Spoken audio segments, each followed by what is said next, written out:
Hola a todos y a todas. Estamos en un nuevo videochat dedicado a alergias. Diríamos que es la segunda parte del videochat que tuvimos con el doctor Guardia, el doctor Pedro Guardia, que está con nosotros y que amablemente vuelve a este espacio para respondernos a las preguntas, a la cantidad de preguntas que nos llegan sobre el ámbito de las alergias. El hashtag de hoy es pregunta alergias. Hemos recibido muchas preguntas de nuevo y tenemos al doctor Pedro Guardia, que es director de la Unidad de Gestión Clínica del Hospital Universitario Virgen Macarena, es presidente de la Sociedad Científica Neumosur y, como saben nuestros telespectadores, es una persona clave en el ámbito de la atención a las alergias en Andalucía y en España. Por tanto, una persona clave para respondernos hoy de nuevo a las preguntas. Por tanto, hola, ¿qué tal? ¿Cómo estás? Muy bien, Joan. Encantado de volver a estar con vosotros. Y un pequeño matiz, para que no se nos enfaden nuestros compañeros de neumología. Soy el presidente de Alergosur, no de Neum. Perdón, Alergosur, sí. Perdona. Bien, pues si te parece, empezamos con una primera cuestión alrededor, que hace una pregunta a un niño de 9 años, que dice, que pregunta si, dice, ¿es usted alérgico a algo? ¿Por qué algunos niños se curan de la alergia cuando crecen y otros no?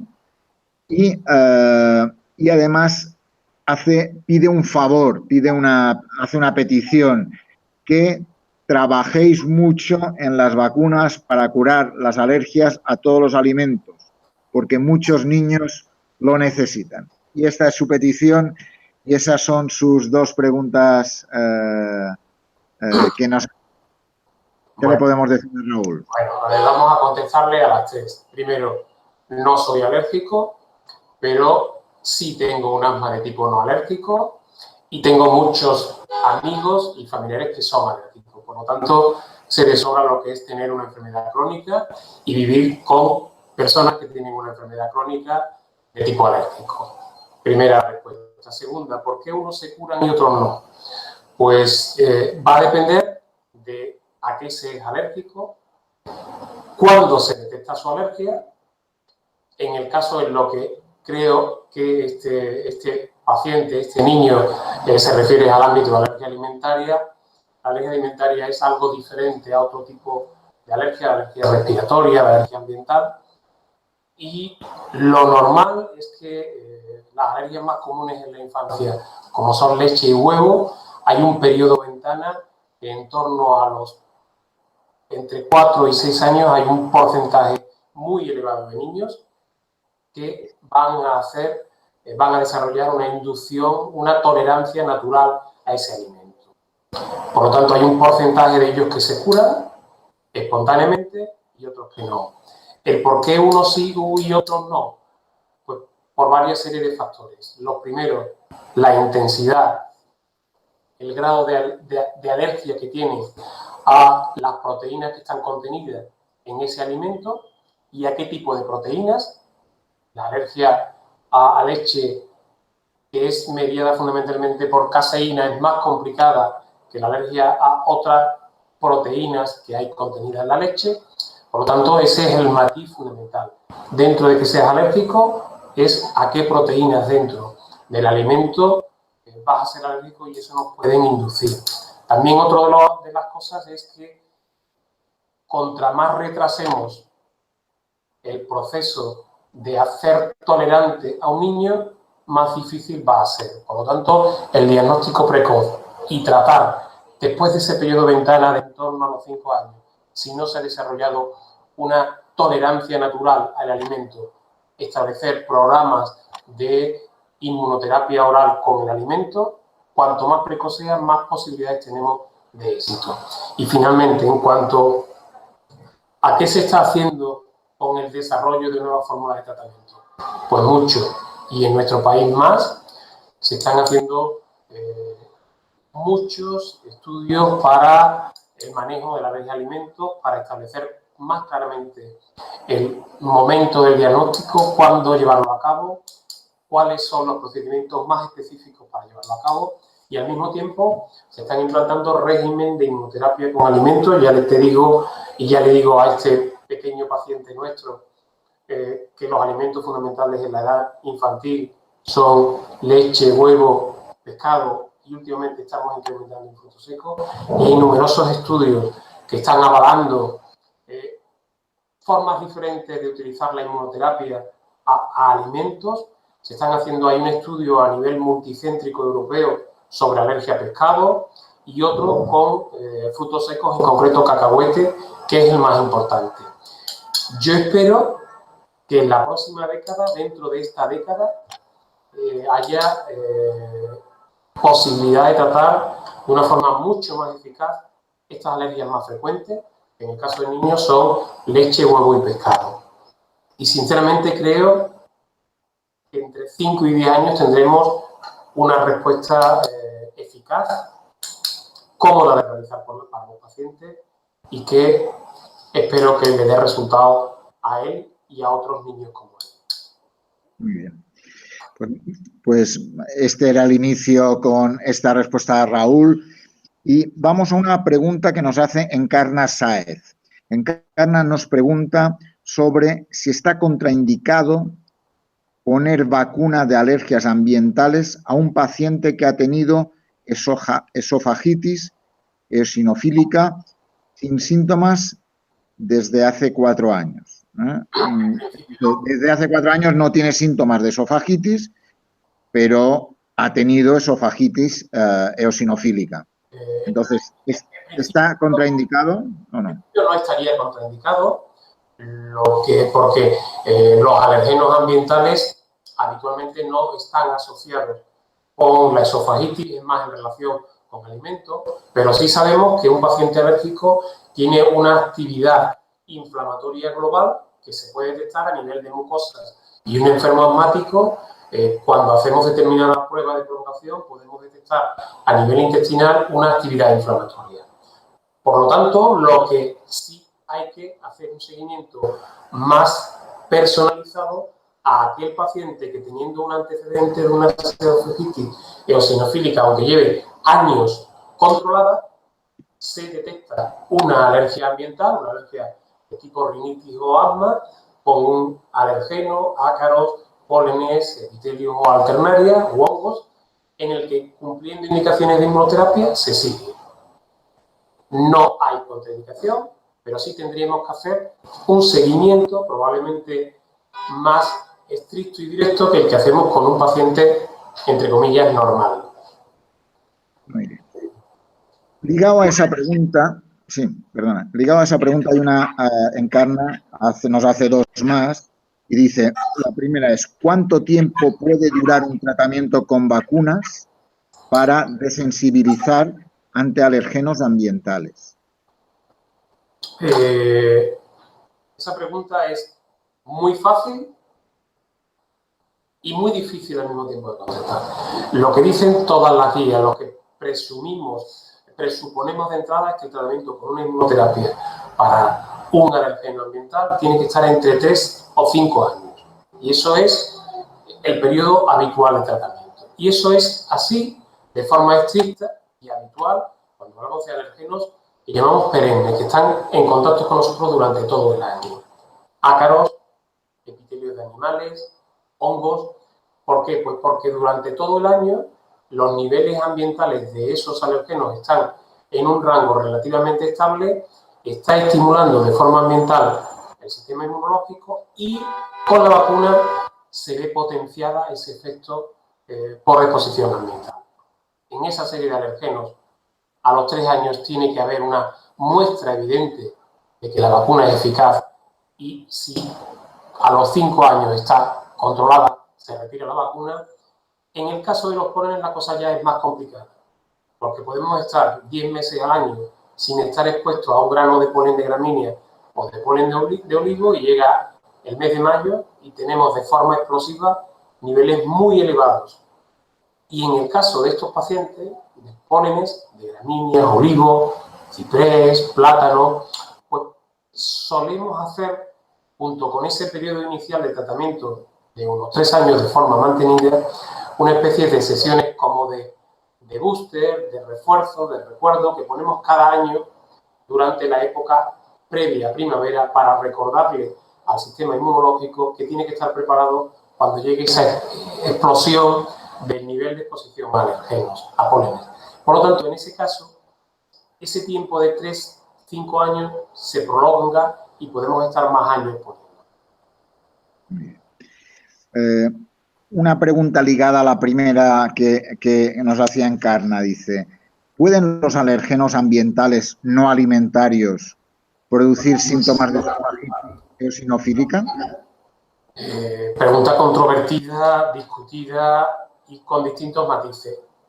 Habitualmente se dice que no, pero hay algún estudio que demuestra que algún paciente que tiene una alergia al polen, en la época de exposición al polen en primavera se intensifican, hay manifestaciones de esofagitis y que pudiera estar asociado a que en muchos alimentos de origen vegetal tienen en su composición partículas alergénicas que son similares al polen y pueden inducir ese tipo de respuesta.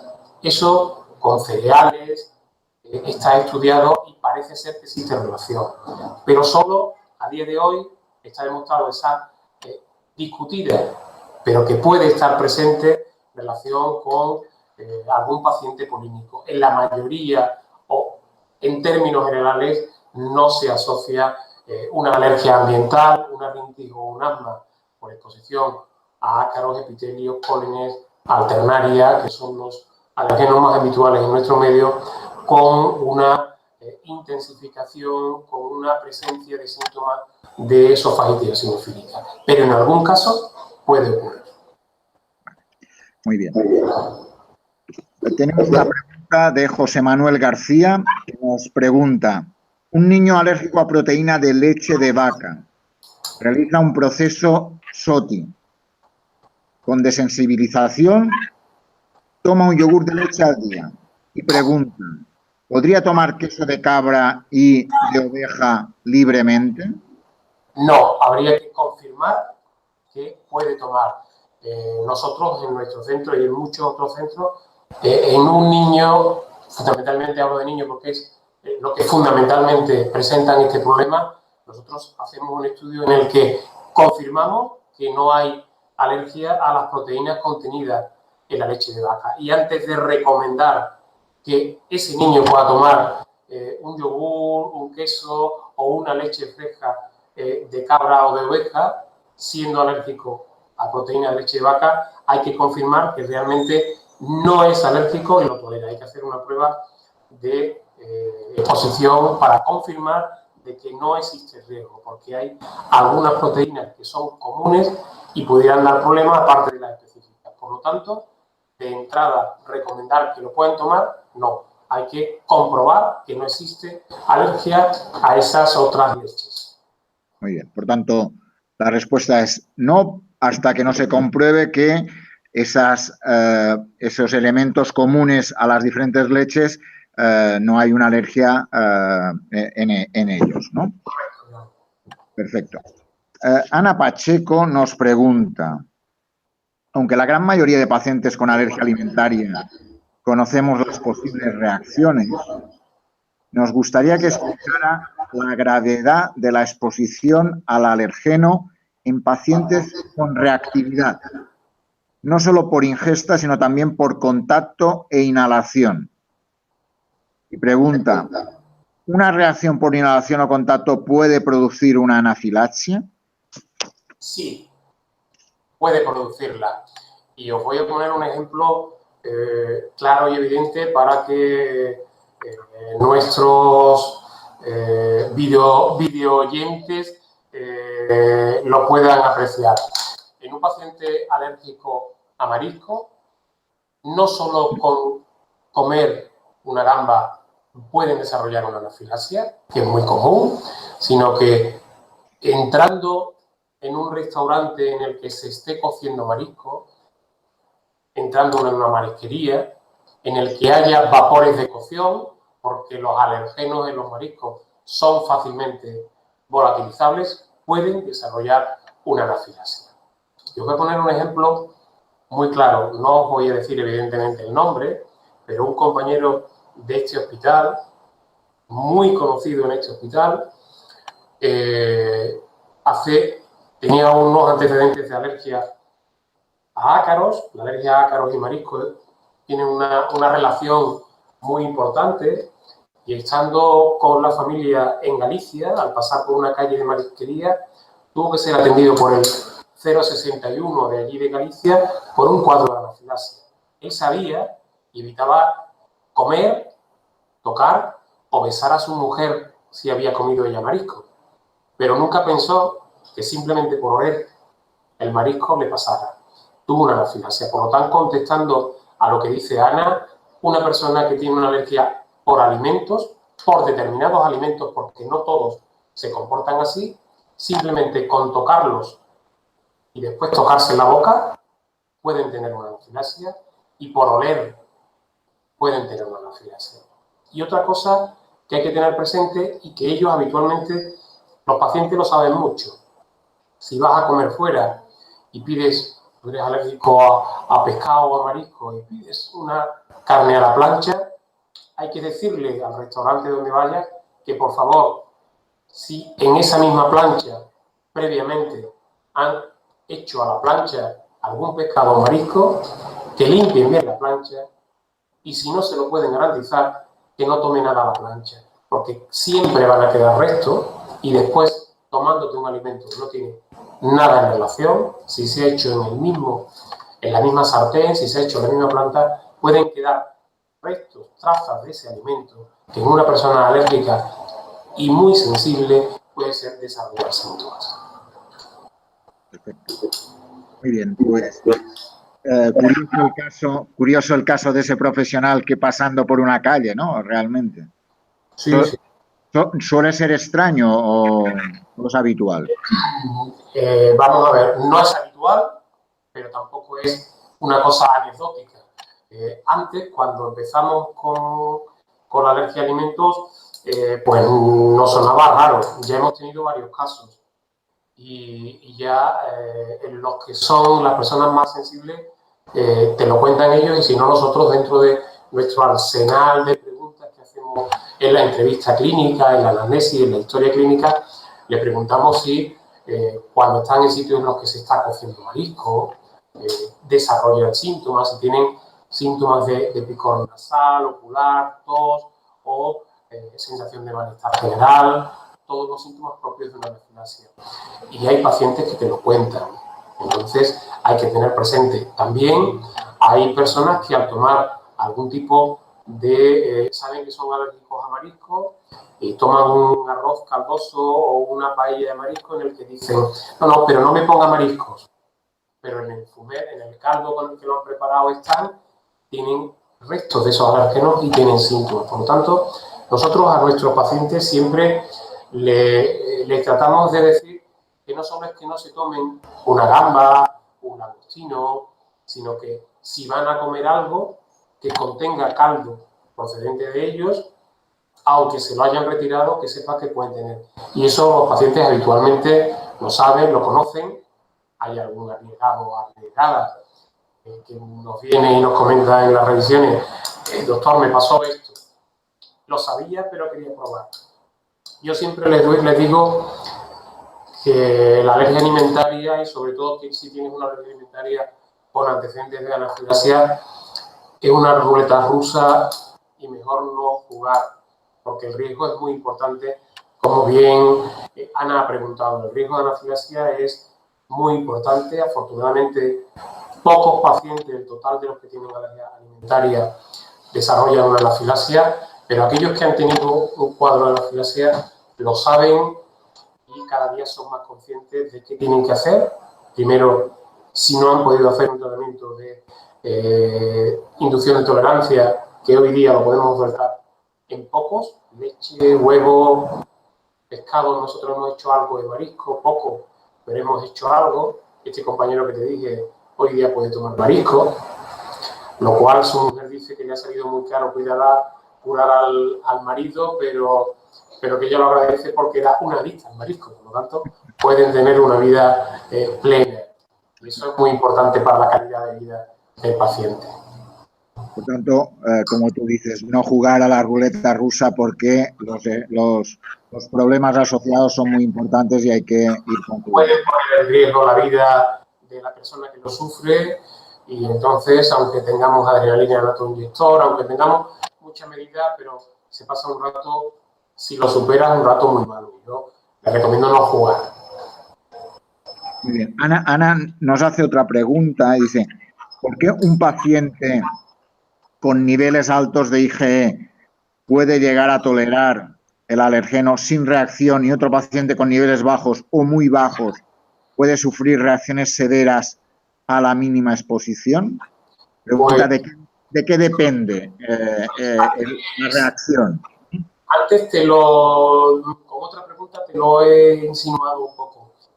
Una IgE específica a un alimento completo dice la totalidad del alimento, pero hoy día con procedimientos de diagnóstico molecular sabemos que dentro de un alergeno, ya sea alimentario o un polen, hay distintas fracciones, distintas proteínas que se expresan de distintas maneras y que unas están asociadas a una mayor gravedad, otras a una evolución más tórpida, otras a que tengan una peor respuesta al tratamiento de inmunoterapia.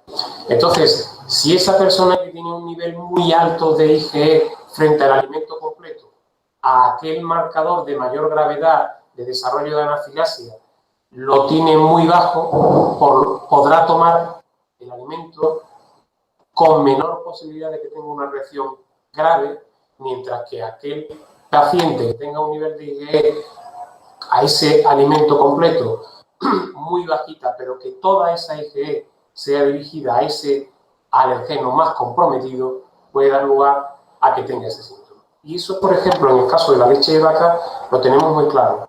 Dentro de los alergenos de las proteínas de la leche de vaca, el que tiene un índice de mayor riesgo de tener reacciones adversas, de tener una peor evolución incluso con la inducción de tolerancia es caseína. Y aquellos pacientes que tienen el nivel de caseína más alto, pues probablemente tengan reacciones más severas y tengan, aunque su nivel de IgE a leche completa sea bajo, si casi todo va a ser caseína y tiene una caseína superior a un determinado nivel, pues probablemente tenga una evolución peor y mayor posibilidad de tener reacciones sistémicas, incluso de reacciones de anafilaxia. Hay otra pregunta que nos hacen sobre la celiaquía. Mi pregunta es, si es una intolerancia o es una alergia no mediada. La celiaquía es una enfermedad inmunológica en el que el mecanismo no es un mecanismo IgE, por lo tanto no es una verdadera alergia alimentaria, pero aunque hablamos de intolerancia al gluten, es realmente una enfermedad inmunológica mediada por una respuesta por inmunoglobulina G frente a una partícula de los cereales, del gluten, que provoca una alteración en la mucosa intestinal. No es una verdadera alergia, pero puede ser considerada como una enfermedad inmunológica, lo que ahora en algunas guías se llaman de alergia no IgE mediada, y esas alergias no IgE mediadas no la manejamos los alergólogos, suelen manejarla los especialistas, los gastroenterólogos, los especialistas en aparato digestivo, porque no requieren de las mismas medidas ni diagnósticas ni terapéuticas que las verdaderas alergias IgE mediadas. Y añade, dice, tenía entendido, un poco reforzándolo, que a las proteínas se es alérgico y a los azúcares se es intolerante. No, sí. Y dice, ¿y entonces la celiaquía es una excepción? No, la celiaquía no es una excepción. La celiaquía lo que es una enfermedad inmunológica, pero mediada por una inmunoglobulina que es la IgG y no es la IgE. La IgE provoca reacciones inmediatas de tipo urticaria, anafilaxia, rinitis y asma, y en una celiaquía, las enfermedades no inmediatamente que tú ingieres el alimento, en este caso los cereales, tienes una respuesta inmediata, sino que aparece a partir de 1 o 2 horas después de haber tomado el alimento y tienes unas manifestaciones que son, aunque pueden ser graves y de hecho dejadas a la evolución natural, tienes un síndrome constitucional importante por una mala absorción, pero el paciente nunca va a poner en riesgo su vida con una ingesta ocasional del alimento. Va a tener una molestia digestiva a largo plazo, como te digo, unas repercusiones a nivel metabólico importantes, pero no va a ser una alergia IgE, no va a tener una respuesta inmediata. No es una intolerancia, es una respuesta inmunológica, por lo tanto, ni es una intolerancia como ocurre en el caso de la intolerancia a la lactosa, pero no es una verdadera alergia.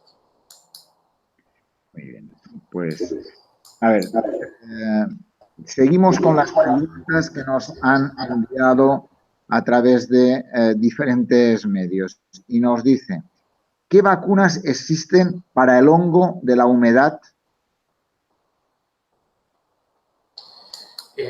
Vamos a ver, cuando hablamos del hongo de la humedad, es como decir, ¿qué coche hay? Hay muchísimos coches y hongos hay muchísimos. Solo hay 2 hongos que científicamente la vacuna ha demostrado eficacia. Es Alternaria y Cladosporium. Comercializado con valor científico documentado, solo está hoy día Alternaria. Es decir, que de una forma, es la pregunta más fácil que hoy me habéis hecho. El único hongo que se puede usar en inmunoterapia es Alternaria. Comercializadas en nuestro país, hay varias vacunas comerciales.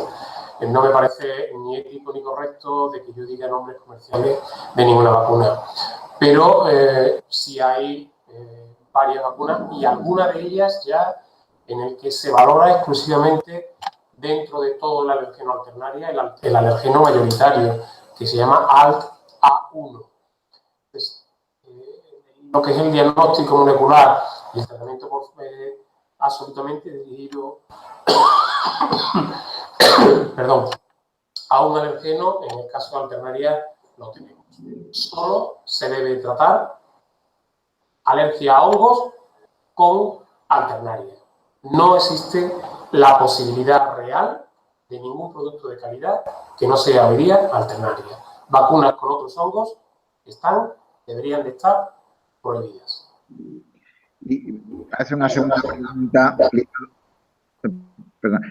pregunta ligada a eso. Dice, si existe algún nivel o edad para vacunar o se puede vacunar cualquier niño que dé positivo a este hongo. Le voy yo a hacer a esta persona la misma pregunta al revés. Cuando en un niño de 5 años se detecta que es diabético, ¿se trata? Cuando en un niño de 5 años se detecta que tiene una apendicitis, ¿se trata? Respuesta, por tanto, es sí. En el momento que se detecta una enfermedad, no que tiene un test cutáneo o una IgE específica positiva a Alternaria o a cualquier otro alergeno, sino que tiene una enfermedad con unos síntomas compatibles con una alergia a hongo, en el que se le hace un estudio inmunoalergológico y se detecta que existe una alergia real a Alternaria y una clínica compatible, en ese momento es el momento de tratar. Y además le aclaro a este paciente una cosa. La alergia a la Alternaria, en mis 30 y algunos años más de experiencia, es la alergia más agradecida del tratamiento. La evolución es rápida, sobre todo en niños, con un control de la enfermedad absoluto. Por lo tanto, mi recomendación es que si su hijo tiene una alergia Alternaria real, con unos síntomas compatibles con una alergia a hongos y unas técnicas por IgE o por prueba cutánea positiva, vacúnelo. Desde ese momento, no espere. Claro. No se va a quitar. La alergia, esa teoría de que con el desarrollo las alergias se quitan, eso no es cierto. Por tanto, en el momento que se diagnostica, tratamiento. Si está correctamente diagnosticado, trátese. ¿Se puede una persona hacer alergia con 10 años? Sí, claro. Una persona, como ya el otro día yo os explicaba, el alérgico nace con una capacidad de respuesta exagerada a reaccionar frente a algo. Esa capacidad puede evidenciarse clínicamente o no, dependiendo que a lo largo de tu vida te expongas a algo.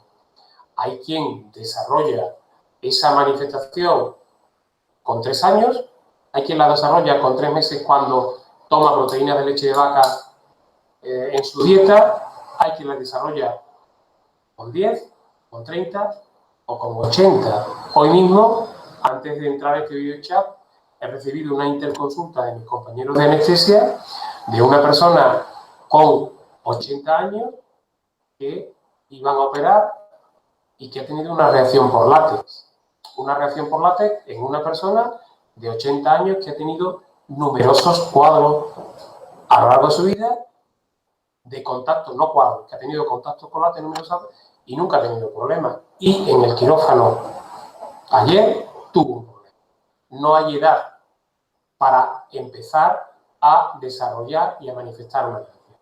No obstante, las alergias alimentarias son más frecuentes en niños, un segundo pico de alergia alimentaria en torno a los 20 años, la alergia de tipo ambiental a ácaros, pólenes, lo que hemos hablado antes, también en torno a los 5 años hay un primer pico y después también en torno a los 20, pero hay reacciones que pueden desarrollarse a cualquier edad, hay reacciones a fármacos que ocurren en fármacos que se toman a una determinada edad y entonces una manifestación alérgica se puede presentar a cualquier edad. Muy bien. Por tanto, que lo sepan, a cualquier edad, desde los 10 hasta los 80, desde los pequeños hasta más grandes. Te voy a decir algo que puede resultar un poco, no sé si escabroso o macabro. A nosotros nos llegan sueros desde el Instituto de Toxicología, de Medicina Forense de Sevilla, por muertes inadvertidas en el medio rural, para que se valore si hay una IG específica a veneno de avispa o abeja. Es decir, que a cualquier edad, incluso en un fallecido, hay que tener presente que puede haber una alergia. Por lo tanto, reafirmando lo que tú acabas de decir, a cualquier edad. No hay nada, hay lógicas, alimentos o determinadas cosas a perfiles de edad, pero después se puede presentar a cualquier edad. Pues para videoespectadores, para los videoyentes, estamos en nuestro videochat, Pregunta Alergias. Estamos con una persona muy importante para nosotros, Pedro Guardia. En Twitter, quien lo quiera seguir es pguardiam, pguardiam, y está contestando a nuestras preguntas, a las preguntas de los pacientes que nos han enviado y que, por tanto, dando claves magníficas para responder y para tener en cuenta los pacientes. Hay una pregunta, Pedro, que me dice, ¿me puede explicar qué es la histaminosis? Sé de pacientes que lo sufren y no entiendo si eso es ser alérgico o no.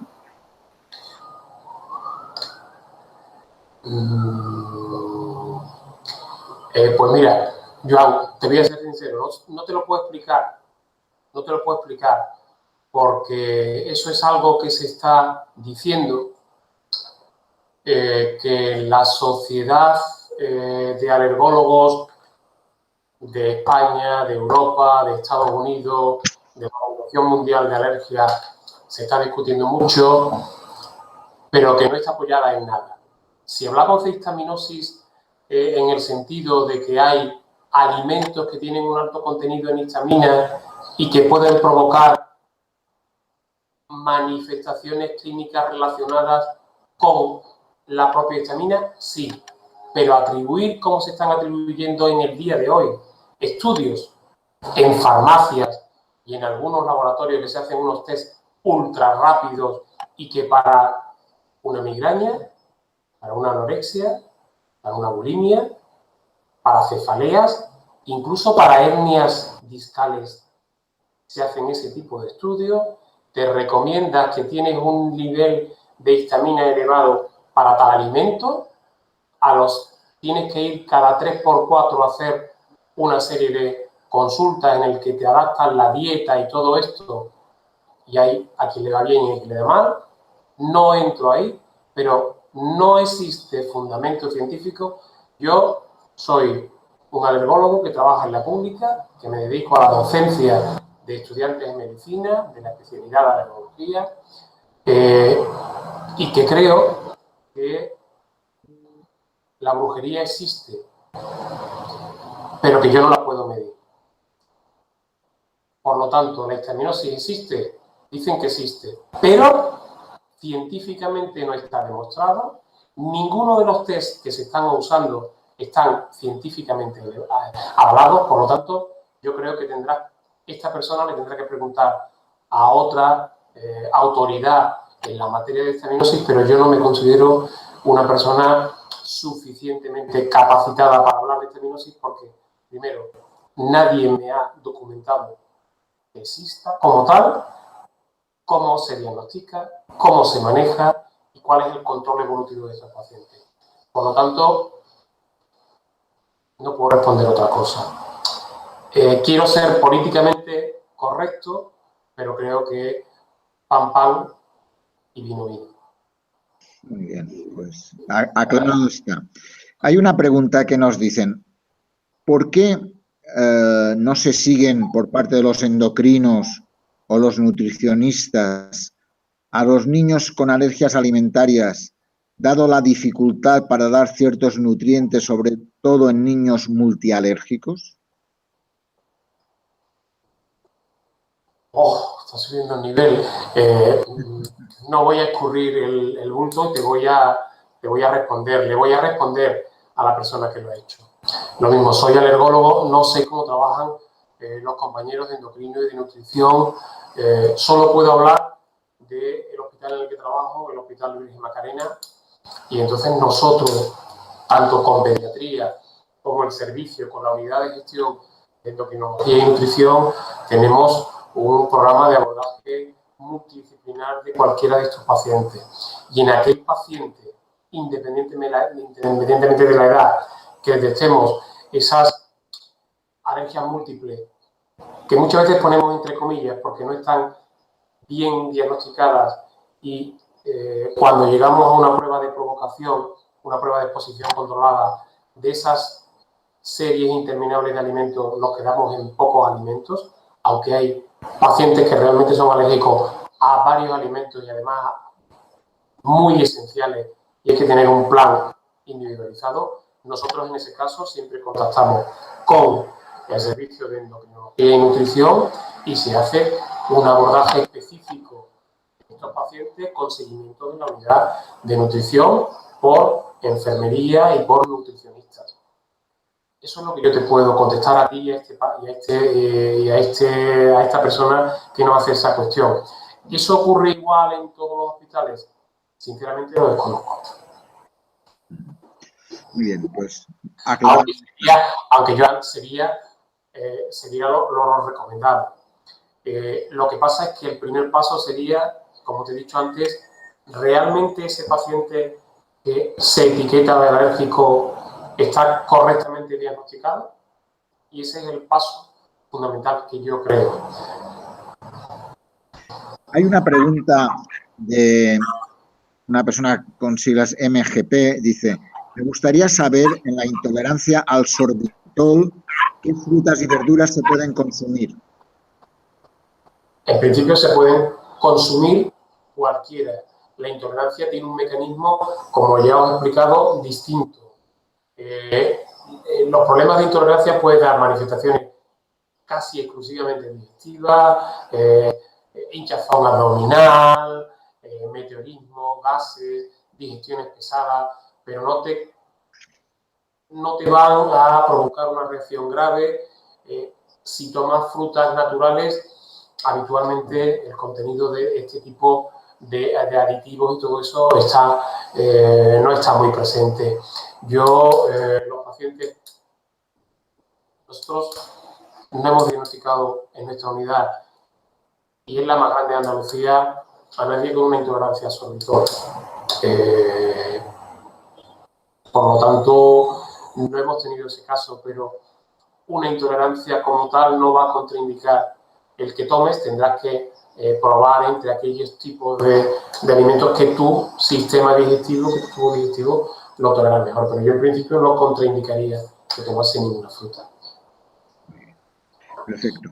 Pues básicamente esas son las preguntas que tenemos. Hay una pregunta final que sobre el tema de número de pacientes, número de alergólogos, ratio de la especialidad, listas de espera. ¿Qué le podemos decir? ¿Qué está haciendo Alergosur? ¿Qué estás haciendo tú como persona clave en el ámbito de la alergia en Andalucía? ¿Qué les podemos decir en qué se está haciendo para poder conseguir el número de profesionales adecuado para el número de personas con alergia? Bueno, vamos a ver. Lo primero que yo tengo que decir es que para hacer un análisis real, lo primero que tenemos que hacer es una foto real. Tenemos que saber cómo estamos en Andalucía, y yo siempre le digo a mis compañeros que se dedican ahora a la más alta gestión que los alergólogos no pedimos ni el oro ni pedimos nada. Queremos que se dé una respuesta adecuada a los pacientes. Que existen suficientes estudios de que una especialidad como la alergología es costo eficaz, es rentable para el sistema.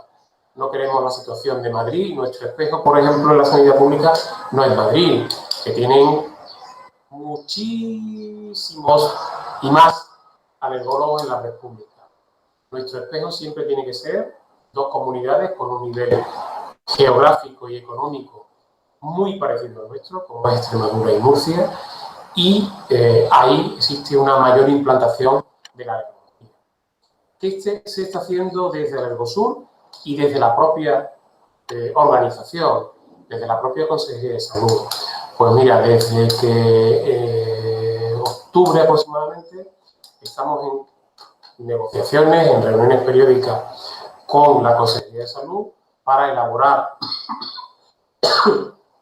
perdón, la feria me ha sentado un poco mal y todavía estoy pagando las consecuencias.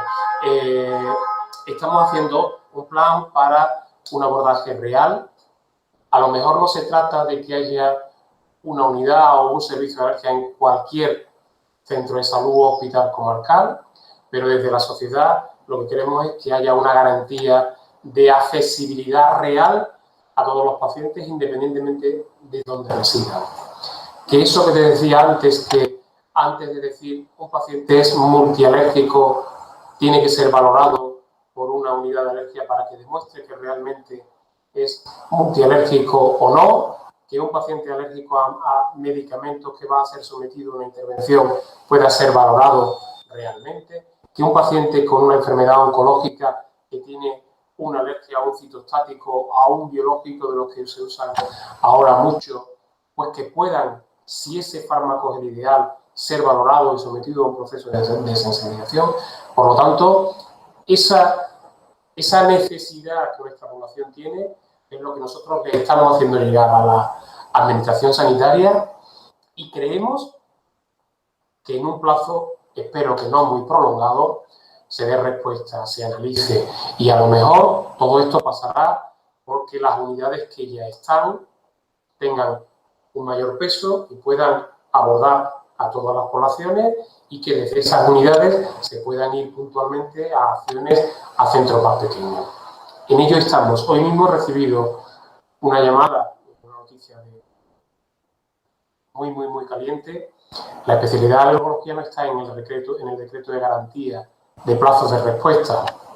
Bueno, pues en el Servicio Andaluz de Salud hay una persona que recientemente ha llegado a todo este tema, y acabo de recibir la invitación de que se va a crear un grupo de análisis de listas de espera, análisis de qué tiene que haber en cada unidad de alergia, de procedimientos diagnósticos para dar la mejor respuesta.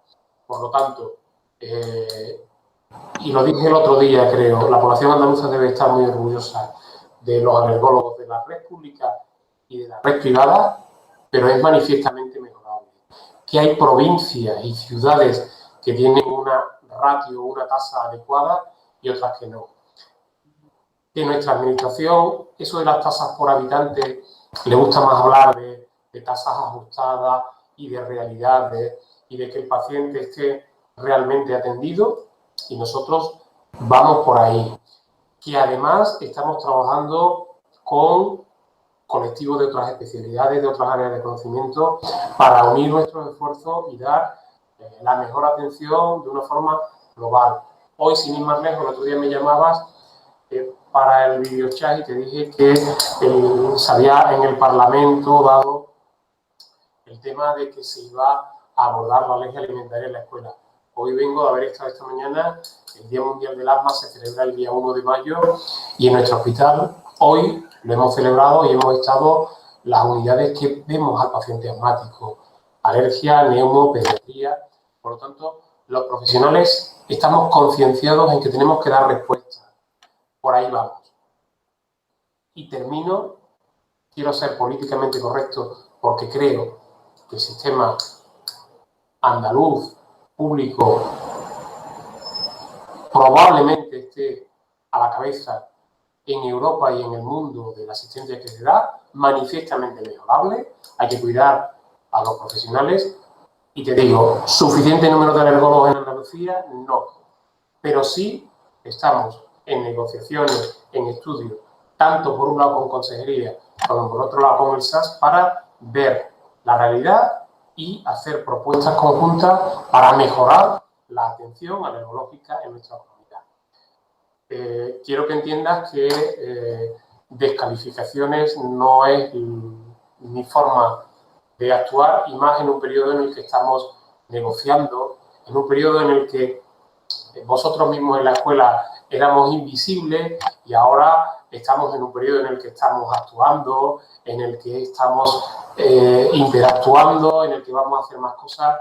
Entonces yo quiero ser positivo porque además la alergia es una epidemia real que van a ver nuestros hijos y se puede hacer mucho para evitar que sea una enfermedad crónica e invalidante como puede llegar a ser. Ese es mi mensaje final, ¿no? Pues muchísimas gracias por tu mensaje actual y tus exclusivas, casi que hemos estado los 2 días casi con noticias calientes,